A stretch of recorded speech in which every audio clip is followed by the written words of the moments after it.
పాలకొల్లు నియోజకవర్గం YCP incharge గూడాల Srihari Gopalarao ఆధ్వర్యంలో పలు అభివృద్ధి పనులకు సంబంధించి ప్రారంభోత్సవాలను ఘనంగా ఆవిష్కరించారు. ముఖ్య అతిథులుగా ZP chairperson Ganta Padmasri, Narsapuram parliament సమన్వయకర్త గూడూరి ఉమాబాల హాజరయ్యారు. పాలకొల్లు మండలంలోని శివదేవుని చిక్కాల, బల్లిపాడు, దగ్గులూరు, లంకల కోడేరు, ఆరట్ల కట్ట, కాపవరం, వడ్లవానిపాలెం, ఆగర్రు, ఆగర్తిపాలెం, సంగం చెరువు, కొత్తపేట, దిగమర్రు, యలమంచిలి మండలం బాడవ గ్రామాలలో గ్రామ సచివాలయాలు, రైతు భరోసా కేంద్రాలు, ప్రాథమిక ఆరోగ్య కేంద్రం, హెల్త్ సెంటర్లు, రైతు భరోసా కేంద్రాలు, బీసీ కమ్యూనిటీ హాల్లు, సీసీ రోడ్లు మొదలగు వాటిని అతిథులు ఘనంగా ప్రారంభించి సంబంధిత శిలాఫలకాలను ఆవిష్కరించారు. ఈ సందర్భంగా ఇన్ఛార్జ్ గుడాల గోపి మీడియాతో మాట్లాడారు. ఎస్సిక్కాల నుంచి మొదలుకొని యలమంచిలి మండలం బాడవ లాస్ట్ ప్రోగ్రామ్ చేయడం జరుగుతుంది. ఇందులో సచివాలయాలు, ఆర్బీకే సెంటర్లు, వెల్నెస్ సెంటర్లు, అలాగే లంకలగూడెలో ఒక పిహెచ్సి మొదలు టోటల్గా వీటి వాల్యూ 12 కోట్ల రూపాయలతో అభివృద్ధి కార్యక్రమాలు ఈరోజు ఓపెన్ చేయడం జరుగుతుంది. మన శ్రీ గౌరవనీయులైన గంటా పద్మశ్రీ గారితో ఈ కార్యక్రమం చేస్తున్నారు వారు. అలాగే గత 10 సంవత్సరాలుగా, అంటే లాస్ట్ తెలుగుదేశం గవర్నమెంట్లో 5 సంవత్సరాలు, ఈ 5 సంవత్సరాలు టీడీపీ ఎమ్మెల్యే, స్థానిక ఎమ్మెల్యేగా నిమ్మల రామానాయుడు ఉండడం జరిగింది. కానీ అభివృద్ధి పనుల్లో ఏ పని కూడా జరగకుండా చేయకోకుండా ఉండడమే కాకుండా మా వైఎస్ఆర్సీపీ గవర్నమెంట్ వచ్చిన తర్వాత జరిగే ప్రతి పనిని అడ్డుకోవడం వారికి ఒక ఆయుధంగా తయారైంది. ఏదైతే మాకు దగ్గలూరులో 475 కోట్ల రూపాయలతో కట్టే మెడికల్ కాలేజీని పోడ్చకుండా ఘన చరిత్ర కలిగిన మహానుభావుడు ఎవరైనా ఉన్నారంటే అది నిమ్మల రామానాయుడు. ఆ రామానాయుడు గారు మేము ఏదైతే యలమంచిలి మండలం కనకాయలంక నుంచి తీసుకొచ్చే మట్టిని కూడా అడ్డుకుని రోడ్డు మీద దొల్లేసి మట్టి పూడ్చనివ్వకుండా చేశాడు. 42, 92 ఎకరాలు మేము కొనడం జరిగింది. పేద ప్రజలకు ఇళ్ల పట్టాలు ఇవ్వడం కోసం కొంటే దాన్ని కూడా పూడ్చనివ్వకుండా అడ్డుకున్న దుర్మార్గపు ఎమ్మెల్యే ఎవరైనా ఉన్నారంటే మన నిమ్మల రామానాయుడు.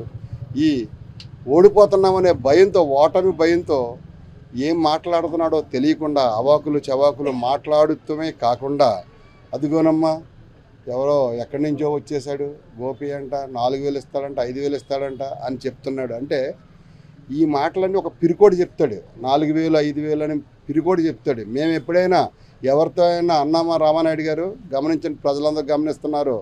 మీరు చేసే అబద్ధాలు, మీరు మాట్లాడే మోసాలు, మీరు చేసే డ్రామాలు ప్రతి ఒక్కటి గమనిస్తున్నారు మిస్టర్ రామానాయుడు గారు. మీరు ఏదో గొప్ప ఆల్రెడీ మీకు ఒక అవార్డు ఉంది, ఒక డ్రామా నాయుడు, ఒక అబద్ధాల కోరని చెప్పేసి ఒక డ్రామా, ఒక నాటకాలు రాయడం అనేసి ఉంది. అలాగే మీ నాయకుడైన చంద్రబాబు నాయుడు నోరు విప్పితే పచ్చి అబద్ధాలు ఆడతాడు. ఆ రోజు 2014 ముందు రుణమాఫీ, రైతు రుణమాఫీ అన్నాడు. సాధ్యమే కాదని మా జగన్మోహన్ రెడ్డి గారు చెప్పారు. నువ్వు ఇచ్చేస్తానన్నావు, ఏంటి ఇచ్చింది? ఎవరికైనా ₹1 రుణమాఫీ చేశాడా మీ నాయకుడు, మీ చంద్రబాబు నాయుడు? ఎవరికైనా ₹1 రుణమాఫీ చేశాడా? డోక్రా మహిళలు మోసం చేసావు. ఆ రోజు డోక్రా రుణమాఫీ అన్నావు, ₹1 రుణమాఫీ చేయలేదు. నువ్వు ఏం అభివృద్ధి చేసావు? 5 సంవత్సరాలు ఉన్నావు, అది అన్నావు, ఇది అన్నావు, జన్మభూమి కమిటీలు అన్నావు, ఏ కార్యక్రమం చేయలేదు. మీ నాయకుడిని వదిలేసి ఇక్కడ నిజాయితీగా నిష్పక్షపాతంగా చేసిన ఒక గొప్ప దేవుడైన మా జగన్మోహన్ రెడ్డి గారిని నిందించే అధికారం మీకెక్కడుందా రామానాయుడు గారు, డ్రామానాయుడు గారు?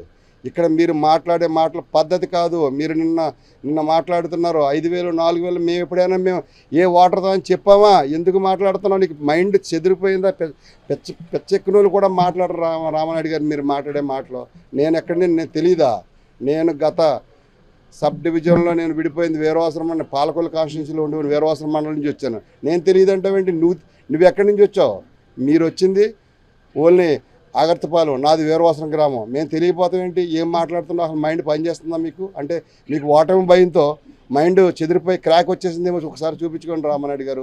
భీమవరం హాస్పిటల్ ఖాళీగానే ఉంది, మీరు వెళ్తే అపాయింట్మెంట్ ఏర్పాటు చేస్తాం, మీరు వెళ్తారని కోరుకున్నాం. ఎందుకంటే మీ మైండ్ చెదిరిపోతే మళ్ళీ ఎలక్షన్ ఇబ్బంది వస్తుంది. కంపల్సరీగా మీరు హాస్పిటల్కి వెళ్ళాలి, మీరు హాస్పిటల్కి వెళ్ళి చూపించుకోవాలి. దానికి వైద్యంకి అయ్యే ఖర్చు మీకు ఒక ఎమ్మెల్యేగా ఉన్నా సరే మీ జేబులోంచి తీసుకోవద్దు, మా గవర్నమెంట్ నుంచి మేము ఏర్పాటు చేస్తామని మీకు అందరికీ తెలియబడుతున్నాం. రామానాయుడు గారు పద్ధతిగా మాట్లాడండి, పద్ధతిగా గెలుద్దాం. ఎవరు దమ్ము ఏంటనేది ప్రజలు నిర్ణయిస్తారు. ఈ పనికిరాని మాటలు ఇలాంటి మాటలు మాట్లాడొద్దు. దయ ఉంచి మన రాజకీయంగా విలువలతో కూడిన రాజకీయాలుగా మనం చేసుకుందాం. రేపు ఎవరి దమ్ము ఏంటనేది ప్రజలు తెలుస్తారు. మీరెందుకు అలా మాట్లాడతారు? మైండ్ చెదిరిపోయిన మాటలు మాట్లాడవద్దు రామారెడ్డి గారు. మీరు మాట్లాడే మాట కరెక్ట్ కాదు. దయచేసి నిజాయితీగా మాట్లాడిన మేము నిజాయితీ పరులు. మేము నిజాయితీగా మేము ప్రజల్లోకి వెళ్తున్నాం. మేము ఏదైతే పని చేసి ప్రజల్లోకి వెళ్తున్నాం. ఏం చేసావు నువ్వు 5 సంవత్సరాలు? గత 5 సంవత్సరాలు ఏం చేసావు? 5 సంవత్సరాలు ఏం చేసావు? నువ్వు లంచాల కోసం దమేపతి కోడి వదిలేదా, లేకపోతే బజవాడ కోడి వదిలేదా? ఏది పట్టించుకున్నావు? ప్రతి రోడ్డుకి 20% కమిషన్ కేసులు నీ మీద రాజు అనే కాంట్రాక్టర్ కేసు వేసాడా లేదా? ఏది మీరు మీ నిజాయితీ అన్నారు? దేనికి మీ నిజాయితీ? ప్రజల్లోకి పేపర్ అట్టుకుని తిరిగేసి ఫోటోలు దిగితే వచ్చేసింది మీ నిజాయితీ? మీ నిజాయితీగా మాట్లాడండి. మీరు చేసేది పక్కా మోసం. 20% కమిషన్ మీద మీరు బేస్ అయ్యి మీరు చేసే రాజకీయం ఎవరు నమ్మరు? పాలకులు ప్రజలు గమనిస్తున్నారు. కాన్స్టిట్యున్సీలో ప్రజలు గమనిస్తున్నారు. స్టేట్లో ప్రజలు గమనిస్తున్నారు. అంతా మోసం రామానాయుడు అని చెప్పేసి అందరూ తెలియపడుతున్నారు.